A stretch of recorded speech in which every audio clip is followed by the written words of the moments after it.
Hi, I'm Caitlin Dubin, and this is the Rural Woman Podcast. I'm a first-generation farmer who married into agriculture. Born and raised in a city, I was so unfamiliar with where my food came from, but I was determined to figure it out. Through my journey into agriculture, I saw women who were strong but humble, often taking a back seat. To me, these women were leaders who deserved a seat at the table. I created the Rural Woman Podcast to share the voices of women in an industry whose stories often went untold. The rural entrepreneurs who live and breathe their work, full of grit and pride. We come here to share our stories, to be in community with each other, to be challenged and inspired, but most importantly, to be celebrated and to be heard.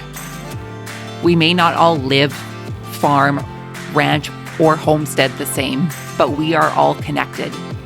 We are rural women, and our stories are worthy of being told.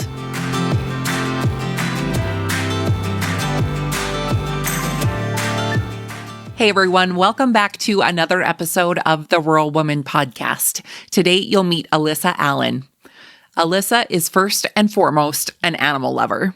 That passion has brought her to many adventures, most current being the herd manager at the Musk Ox Farm in Palmer, Alaska. Being a lifelong Alaskan, she knows well the struggles of farm work in the unforgiving Arctic. It is tough work for regular farm animals, let alone the least researched North American ice-aged mammal. My friends, I hope you can hear it in my voice how excited I am for you to meet Alyssa Allen. We get into the story of how I found out about the Musk Ox Farm in Palmer, Alaska, in her interview.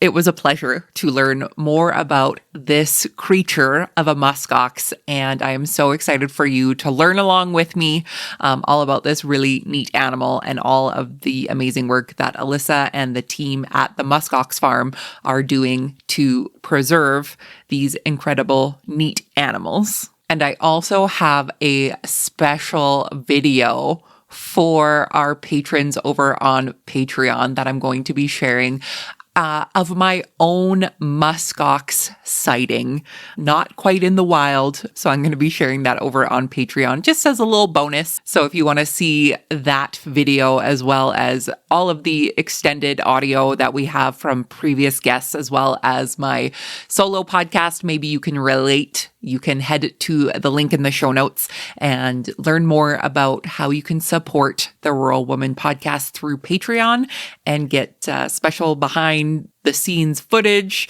and a muskox video shot by yours truly. Without further ado, my friends, let's get to this week's episode with Alyssa.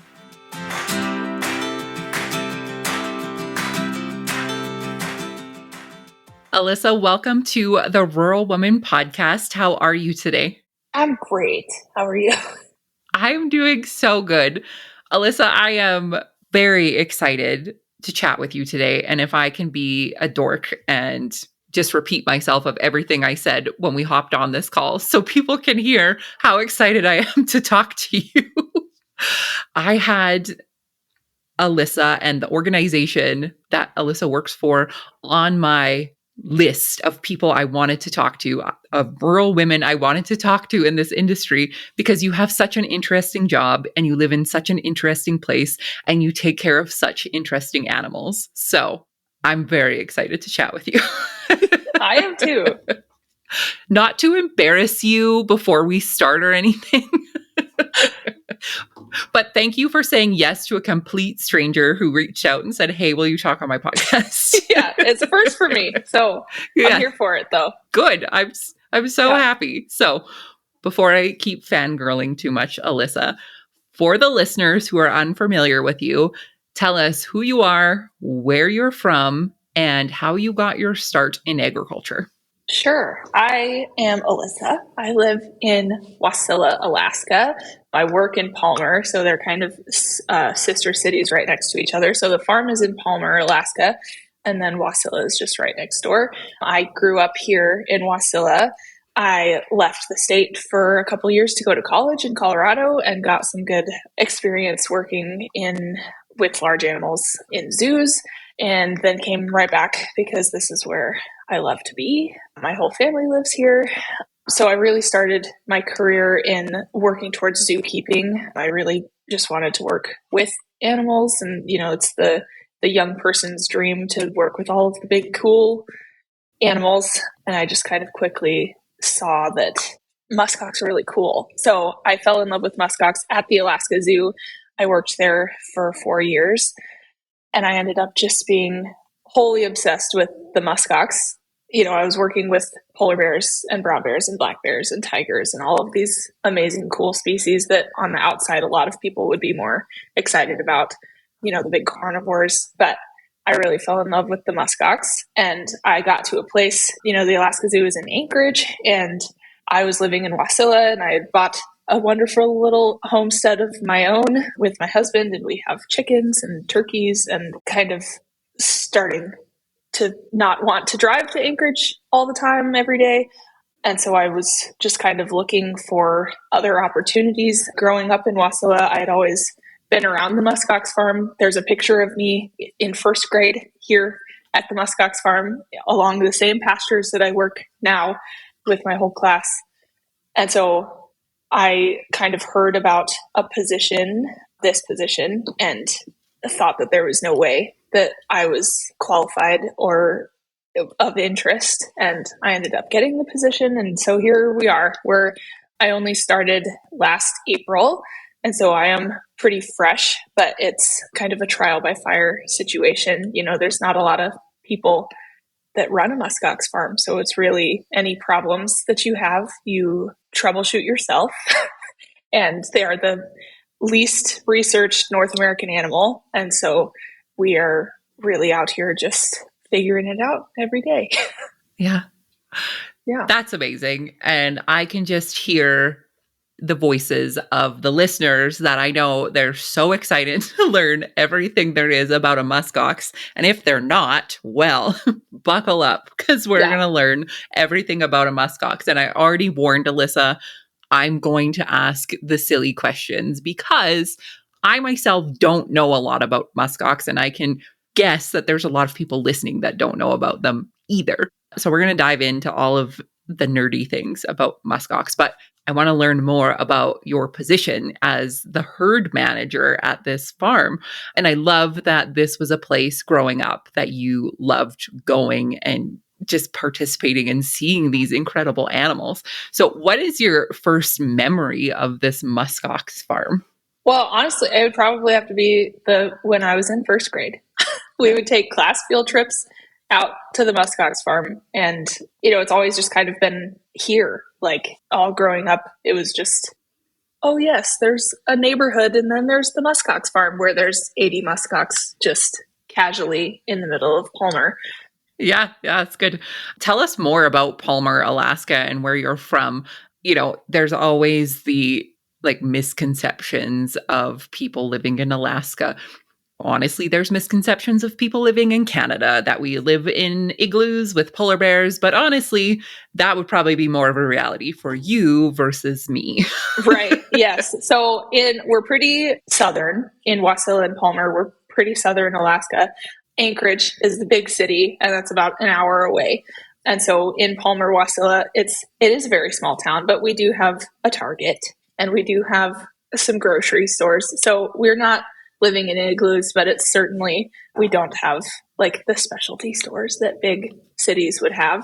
But basically anything that you could need is found in Anchorage, which is not that far away. So Palmer is very much the agriculture city of Alaska. Alaska as a whole is not a big agriculture state just because of how difficult it is to have things like hay and feed, and the snow is a big problem. Everything's just harder up here. And so there is a small space of agriculture out here in Palmer. And then Wasilla is more of the suburban town. They're right close to each other, and the small bit of agriculture that we have up here is mostly in Palmer. So you had mentioned that you went to the southern states to go to school. but you quickly went home. And I always am curious, for folks who are living in these northern climates, is that typical, or were most of the people that, you went to school with, they were like, I'm getting the heck out of here? Yeah, I think it's probably a solid 50-50. Either you want to be here forever or you don't. And I certainly have my days that I think to myself, why on earth do we live here? Because everything is just a little bit harder here. But yeah, I mean, the family part is a big part. I have a huge family up here. So that's really hard to stay away from. I just knew for certain that I had to come back. Right. Well, I knew for certain that you wanted to work with big, fun animals. Yes. And when I think of a big, fun animal, I'm going to think of a muskox from now on because they're real cool. They're so cool. Yeah. And I'm trying to remember.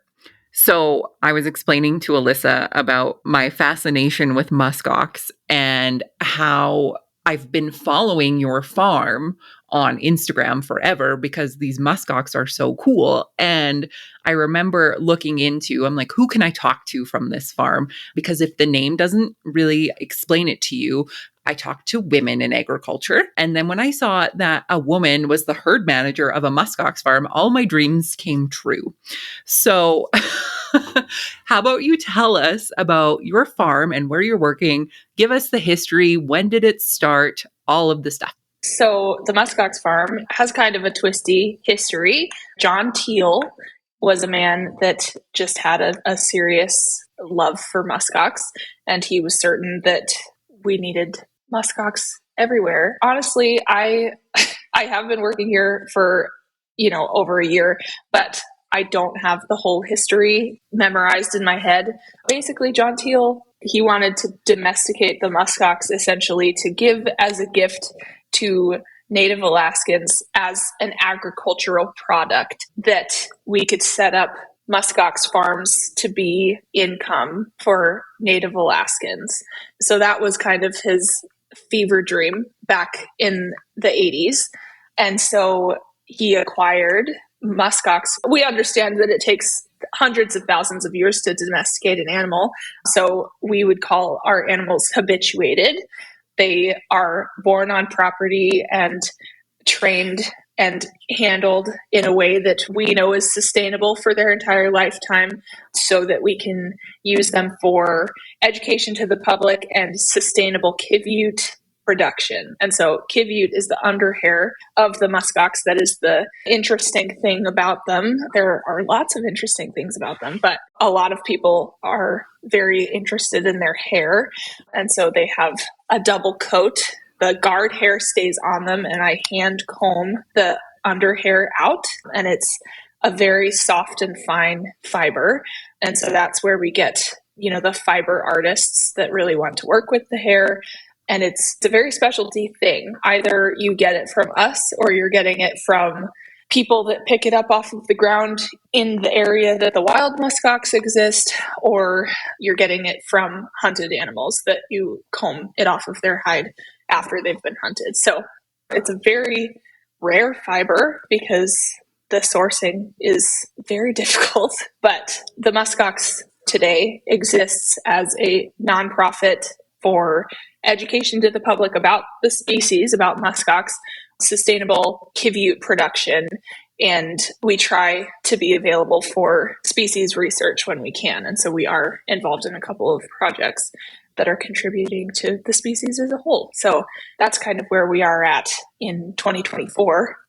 How we got there, it started as this little farm, John Teal's grand idea. I think it actually started in Vermont, and then they were moved up to Alaska, and we kind of trickled into a couple different places and then settled here in, I want to say, 86. And we've been here ever since. So cool. Now I'm going to ask you all of the nerdy things about muskox because, like I said, I don't know a lot about them besides, so to me, they look like a cross between a bison and a cow. Is that fair to say? No. Okay. So they would actually be most closely related to goats. Get out of here. Yeah. So they're a huge Arctic goat is the basic. I feel like I now know why I love muskox, because I'm a goat lady. I have goats right out my window. So Yes. Yeah. So they very cool. taxonomy wise, yeah, they're closer to goats than cattle and bison for sure. We get the bison thing a lot, but they are not closely related to bison. So the closest North American species would be the Rocky Mountain goat. And then the closest overall species is a species of goat that lives over in the mountains, all the way in the other side of the world. Siberia? Yeah, that type of Is area. Okay. I would have to look it up. It's because it also changes. There's like serious debate. I swear it changes every couple of years. But it's the goral, which is in. See, but they like to say it's the takin also. And this is a species of goat? Yes. Okay. I believe at the moment, the goral is considered the closest related species, and it is a goat that lives in the Himalayas. Very cool. Okay. So talk to us about, you've been at this job now for a year and a half now. Talk to us about like when you first started and started working with these animals. What was that like? Yeah. So a big part of the Musk Ox Farm is that we are not only sustainable, but also gentle, sustainable kid production is kind of our MO. And so we have these muskox that are, like I said, habituated, not domesticated. And so they are trained to interact with us the way that we would prefer them to interact with us. But at the end of the day, my biggest measure on health is weekly weights. And the way that I do that is I herd them on foot to the barn to get weighed every week. And so they are, like we said, they're related to goats, but my biggest has topped over 1,000 pounds. Average is like 500 to 600 pounds, but that's, it's still a big animal. And so I do play seating arrangements. I have 75 acres and about 30 pastures. And so I'm able to split them up into smaller groups. And so my biggest group is about 12. But what that looks like is I go out with one or two other people and I herd them on foot to the barn. It's a normal part of their day. Usually we get them in the barn first time when they're about a week old, and then every week for their whole life. And so it's a very routine thing for them, but they are still muskox and they are still stubborn and they are still free-willed, free choice animals. And we're not going out there with cattle prods. We have ourselves and that's it. And so coming from a background of zookeeping, I worked with muskox on a protected contact situation. So that means you're never stepping on the other side of the fence with them. It was pretty wild to just kind of get thrown into this situation where you're just like, oh, you just trust, they are used to it. They know what they're doing.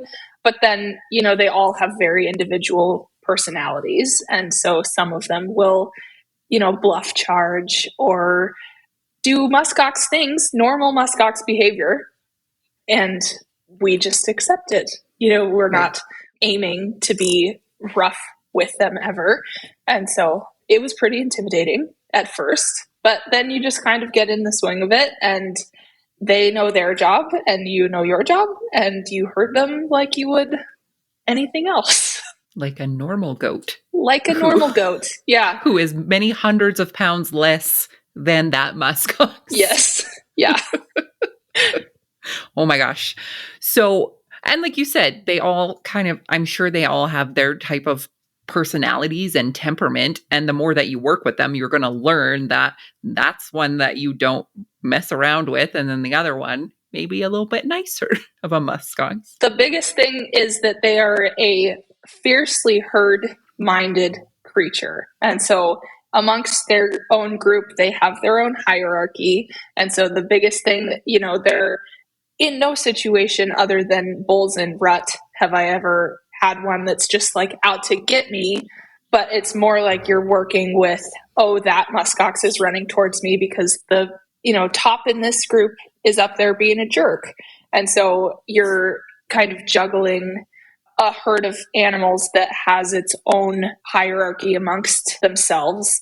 And accepting that their behavior is based off of everybody else's behavior. And if everybody starts running the wrong direction, then there's not a lot you can do about that because it's already started. It's very much like a snowball situation. If everybody decides today is going to be a good day and it's going to be easy, then it goes super easy, but sometimes it doesn't. Sometimes they wake up and choose violence They really do. They really do. Yeah. So what does a typical day look like for you then as the herd manager? Everything's very seasonal. So right now we're getting into winter. I'm not doing much pasture rotation anymore because everybody's in their set winter pens. They have hay feeders, they have heated water tanks. The day in the life is first get everybody in the barn, get everybody weighed. I would say cumulatively it takes around 4 to 6 hours to get all of the muskox weighed, but that's usually spread out throughout the week. And so in the morning you come in, you have to wait till it's daylight because now we're in winter and the sun doesn't come out till 8:30 or 9 right now, and herd whatever groups left I have to weigh, and then go around and feed everybody, make sure that everybody has water. And then right now I have 4 calves that were born last spring. And so a lot of my day is spent socializing with them and making sure that they have a good foundation in their routine of, if they grow up knowing that herding and weighing and all of that is just a normal thing, that then it's just much easier for their entire life.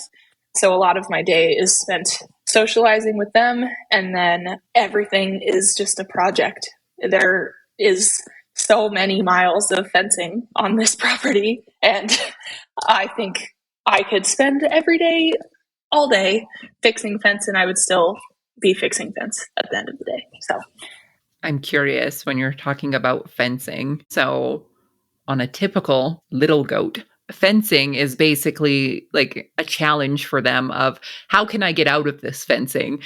Is that similar to a muskox? I would say, we have pretty big pastures. And so generally they are pretty content as long as there's not, like I said before, I play seating charts. I put animals together so that hopefully they get along so that there's not much strife amongst their little herd.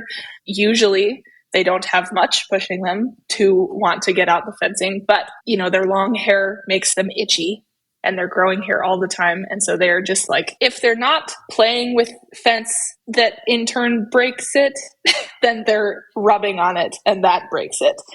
We use posts and then just wire fencing that we stretch so it's tight at the beginning at least.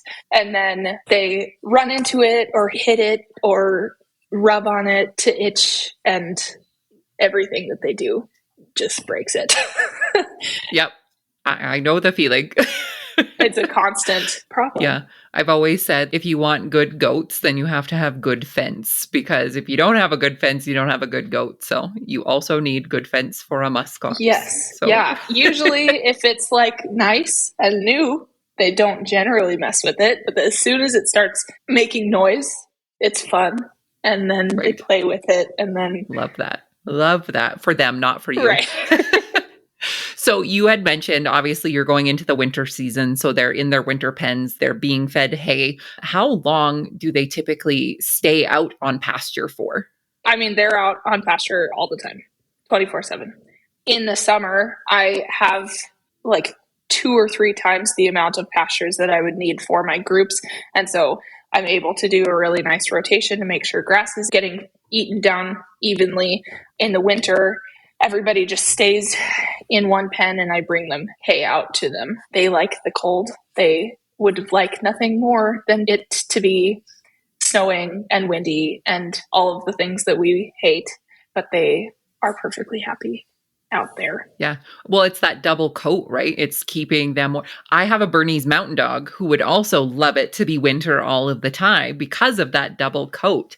So how long for growing season, I guess, for grasses and stuff, how long are they able to eat the grass versus being fed hay? So our winter is longer than most places. So we are usually feeding hay around the end of September to middle of May, beginning of May. it's hard because I do have a limited amount of space. They do have to once we hit springtime, there's not really any pastures that I could completely leave them out of to let the grass grow. And so it's kind of like a slow taper off of hay because they're on the grass that's trying to grow as it's growing. So it's kind of a balance of trying to give them access to fresh grass because that's what they want to be eating, even though we don't really want them to be eating it as it's growing. Right, for sure. You had mentioned, obviously, Alaskan agriculture is a whole new beast that I could not even imagine to begin to deal with. But talking about hay and feed and all of these things, where are you getting the hay to feed the muskox? So we've been pretty fortunate in our history that there is a hay field that had been being hayed right next to us, that we generally would get all of our hay right over there. The farmer would pick up the hay bales with the baler truck and drive right over. Hay is obviously kind of a beast, in the world, but also in making Alaska weather. We've had a really good streak of that. Our lovely hay farmer is retiring, and I believe that land is being sold and it's not under a farmland protection. So honestly, we're hoping that we will continue to get local hay, but we're kind of looking like we might have to start getting outside hay. And grain, we have a wonderful grain mill in Anchorage, Alaska Mill and Feed. They supply all kinds of grain to all of the, the Alaska Zoo and the Alaska Wildlife Conservation Center and all of the specialty grain for these animals that are outside of the realm of normal horses, pigs, and goats. So I actually have a muskox ration that I get from Alaska Mill and Feed. The formula was made by the Large Animal Research Station in Fairbanks. So that is a research station in Fairbanks that has a herd of research animals. I believe right now they have muskox and caribou. And so we work closely together to try to keep everybody as healthy as possible. We're actually looking at redoing kind of their formulation right now. But basically, we act as if the forage for our animals is either grass in the summer or hay in the winter. And then the grain is just a vitamin mineral supplement, essentially. So we're expecting that our muskox are eating their forage as the bulk of their diet. And then our grain is just a vitamin mineral supplement to kind of fill in the gaps where our forage differs from where they would naturally be foraging. I'm curious, as the herd manager, obviously you're weighing them, so you're getting that hands-on with them weekly to see the weight of them. For you to see a muskox, what to you tells you that you have a healthy looking animal versus maybe somebody that needs a little help? Honestly, they are incredibly stoic animals, and they will not show you that there's something wrong with them until they are keeling over. So that can be kind of difficult. Weight on the scale is always my number one go-to. Their coat kind of changes color when they're either getting sickly or just deficient in the vitamins and minerals that they need.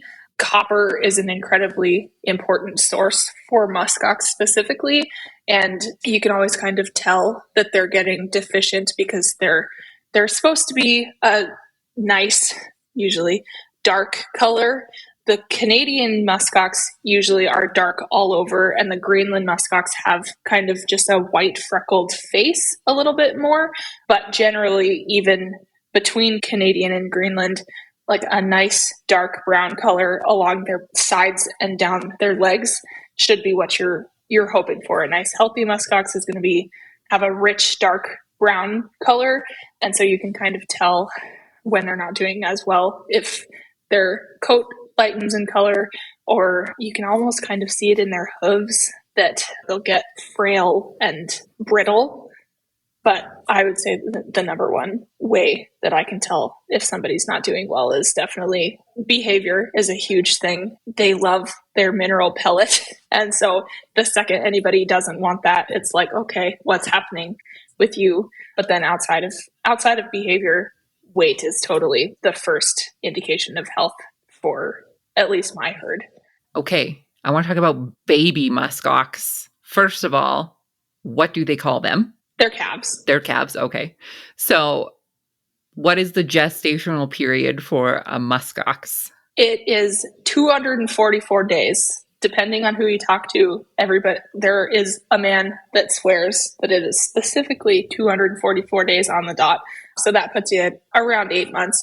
So we breed intentionally here, as you should on a big farm. And so we put our muskox into harems. So that's one bull with several ladies around the beginning of August, and then they come out the beginning of October. And so that gives you 2 good months of interaction with the bulls. And then we separate them for the rest of the year. And so then the moms all live together so that I can watch them really closely. And then we just hope and pray for babies. In April, May, there are ways to tell if a muskox is pregnant, most of which are really either too expensive or too invasive to be good, consistent options. So really our way of testing if they are pregnant is you have a calf on the ground. And that now we know that you were pregnant. It worked. So about 8 months, the 244 days. Are muskox typically having a single calf, or are you getting twins or multiples? Twins are very, very rare. It has happened, but it almost never happens. I don't believe that we've either only had one set of twins or have never, and it's usually not a great situation for either of the calves. Usually you'd have to bottle raise them because they just don't make enough milk for 2 babies. Typically, how big are the babies? So we like to say 12 to 15 pounds, but then again, because we kind of err on the side of gentle and cautious, we usually are not getting weights on them until they're at least 3 days old, sometimes even just a week old. And so we've seen babies as big as 27 pounds at birth, but we like to say that 12 to 15 is the average. Well, and giving them that time, like you said, to bond and not stress out the mother and all of those things, probably a really good thing when you are gently walking up to them and saying, please come to the scale for me. Thank you. Basically, the worst thing that could happen, the worst thing that could happen is a baby doesn't survive. But the second worst thing that could happen is having a bottle baby. We really, really, really want mom to be able to raise the calf. And so we really try not to mess with them much at all for the first 3 days to a week. See, you're saying it would be the worst thing to have a bottle baby muskox. And I'm thinking that would be really cute to feed a muskox baby. Yes, it is really, really cute. I raised 3 muskox calves at the Alaska Zoo that were orphaned from the wild, and they are adorable, and it is delightful. They usually love hanging out with people when they've become accustomed to having bottles and that kind of thing. Problem is then you grow up with a muskox that doesn't respect boundaries, and that can be a huge, huge problem. So we always want mom to be raising their own calf, and then once weaning happens, we can kind of get in there and really socialize, but at no point are we just petting for fun. We are doing everything in the interest of what's best for the calf and its long lifetime success, basically. So we talked about, obviously, some uses for a muskox would be for fiber and their hair being used. Traditionally, can you share with us what you know about traditionally what is a muskox used for? Well, they are certainly, so they're protected to a certain extent by the state of Alaska because they went extinct, but there is a certain number of hunting permits that do happen. And so people do, an incredible trophy. Muskox are pretty cool, but also they are used for subsistence. They have quite a bit of meat on their bones. And so while we don't ever eat any of the muskox that die on this farm, because usually they die old, but that is definitely something that happens up here and is a big part of kind of the culture of muskox. There are so few hunting permits that it is a pretty coveted one. So they can certainly be eaten and people love it, I guess. I've never eaten muskox, but that was going to be my question. Have you ever eaten a muskox before? No, I've never tried it. There are people that say that it's the best, and there's people that say it was terrible. So I'm curious because I myself, I've been raising goats since 2017, and I've raised meat goats. I've never eaten one of my goats, and I've never eaten a goat before, but I know that, it has a certain taste and it needs to be cooked a certain way to taste well. So I'm assuming a muskox is probably similar in the low and slow. We'll have to look up muskox recipes. Yeah, right? I mean, there are people that say that it is like the best thing ever, and it's like they think that we're crazy that we don't eat them, and the reality is they are not a good option for meat animals because A, they break everything and they grow so slowly. So they are reaching maturity at not maturity, but full grown body wise, weight wise at 4 or 5. And so that in terms of just growing for meat is not very sustainable, and they're incredibly difficult to deal with. And so it's just not in any way profitable. And so the hair is the way to go for sure. Yeah. So tell us more about the hair. Like you had said, you brush these animals to get the undercoat from them. How do you brush a muskox? They come into the barn, into the same space every time. It's a scale on a squeeze chute. And so they become pretty accustomed to standing in there. They get treats in there. We always want it to be a positive experience. Like I said, they all have very individual personalities, and some, like it or tolerate it better than others. And so I definitely have ones that I can't just comb. And so we just have to respect that. We, at the core of the Musk Ox Farm, we are gentle and sustainable. So I would say out of my 75, I probably have 15 that I can't just comb in the squeeze chute. And so the other 65, I can just bring into the place that I weigh them. And you kind of have to protect your arms and be ready for anything. But generally, they come into the stanchion. They have somebody solely there just to feed them treats, their mineral pellet that they are obsessed with, while 1 or 2 people are on either side hand combing the fiber from the guard hair. So we use actually afro picks. So it's metal toothed combs, and just kind of get it out from the guard hair. And that's how you do it. So with them, you're obviously weighing them every week and bringing them in. Are you brushing them every week for the ones that let you? No. So they just shed 1 time a year. So they grow their hair all winter. It's what keeps them so incredibly warm and happy in the terrible cold winter. And then usually around the beginning or the middle of April, everybody starts to shed. And really trying to brush them outside of that season is it's just going to be pulling on their hair and they're not going to like it. And B, it takes forever. So like I said before, there is a certain number of kibute products that come from hunters that comb the kibute out of a hunted cape.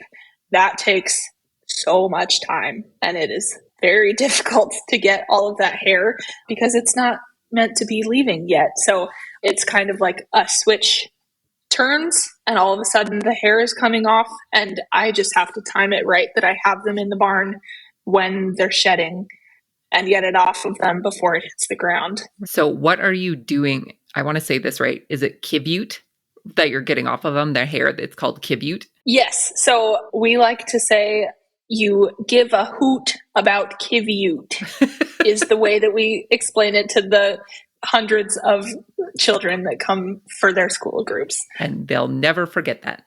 Kiviute. Kiviute. Yes.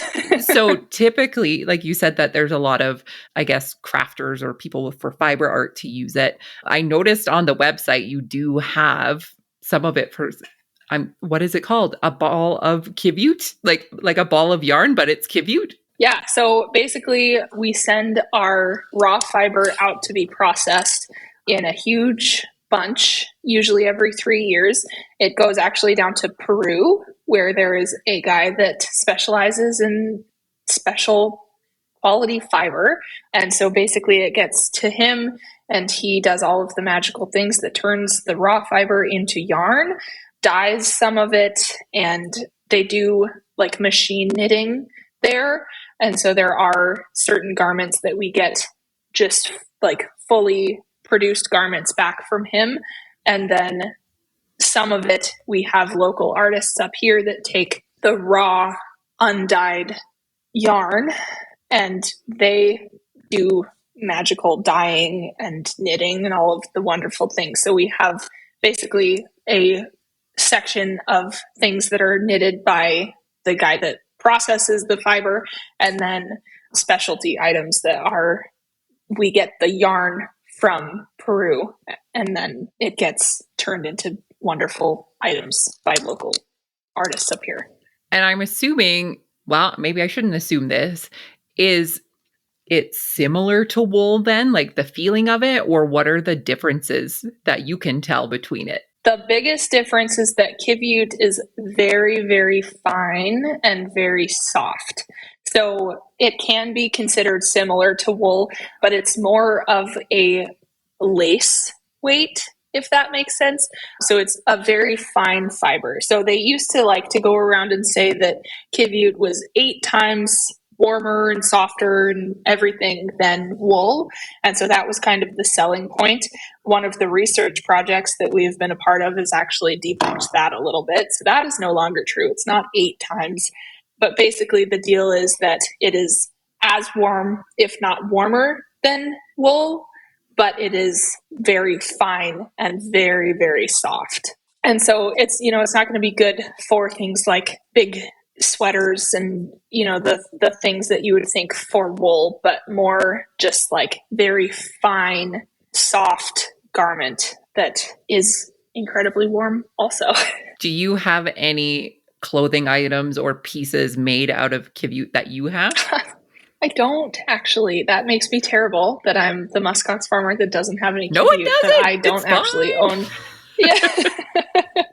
My brother bought a hat when I first started, and it is his favorite thing in the whole world. He is like a trapper and does all kinds of wild things in the middle of nowhere, Alaska, and he is always wearing his kiviute hat. So definitely I see the utility, yeah, as well as how pretty the things that can be made out of it. Yeah, very cool. Research project wise, what kind of research is being done at your farm that you can share with us? So it's actually kind of a crazy project. We are actually working with the Space Force and Air Force.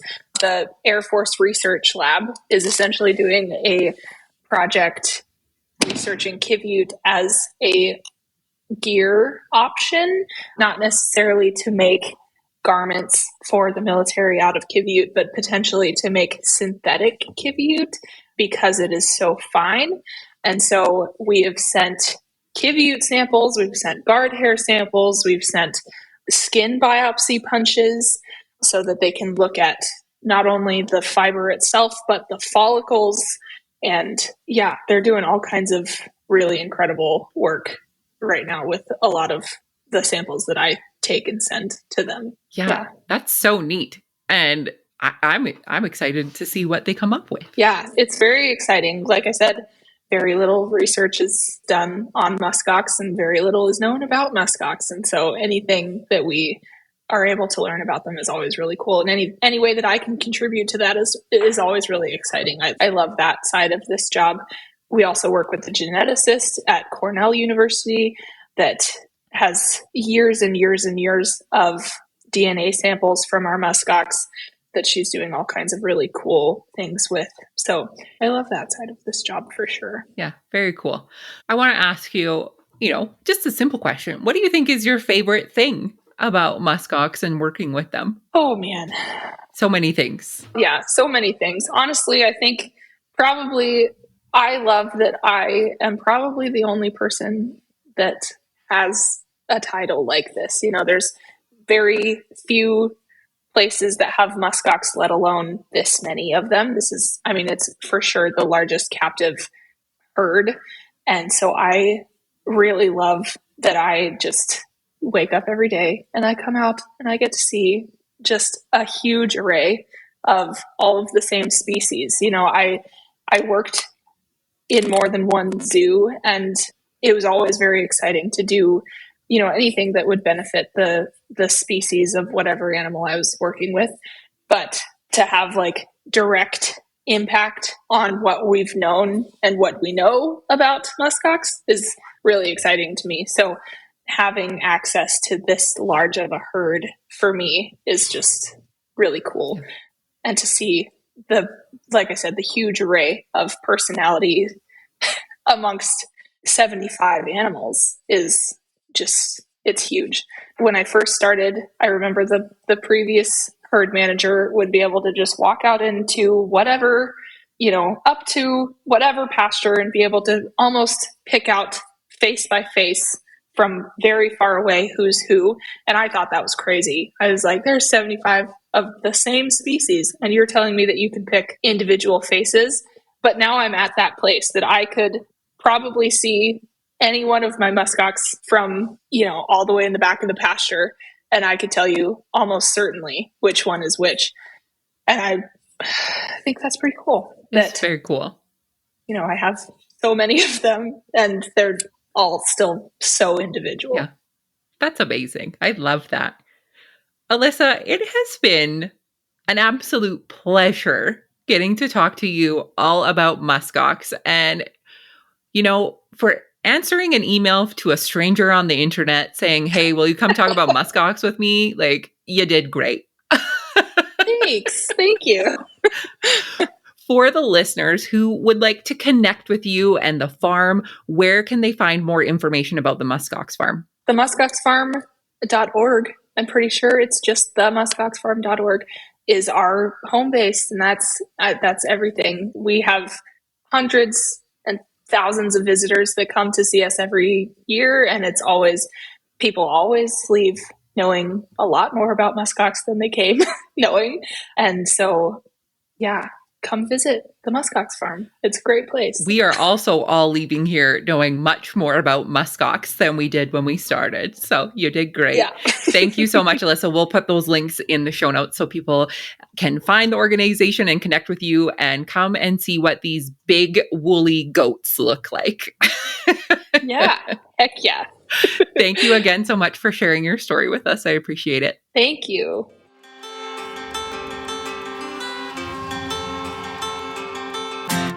Thanks for listening to the Rural Woman Podcast. The Rural Woman Podcast is more than just a podcast. We are a community. A huge thank you to the Rural Woman Podcast team, audio editor Max Hofer. A special thanks to our Patreon executive producers, Sarah Riedner from Happiness by the Acre and Carrie Munven from Blaystone Farms. To learn how you can become a Patreon executive producer or other ways to financially support the show, head on over to wildrosefarmer.com to learn more. Be sure to hit the follow or subscribe button wherever you listen to the podcast to get the latest episodes directly on your playlist. And if you are loving the show, please be sure to leave a rating and review on Apple Podcasts or any other platform that accepts ratings and reviews. You can connect with us on social media at The Rural Woman Podcast and with me at Wild Rose Farmer. One of the best ways you can support the show is by sharing it. Send this episode to a friend or share on your social media. Let's strengthen and amplify the voices of women in agriculture together. Until next time, my friend, keep sharing your story.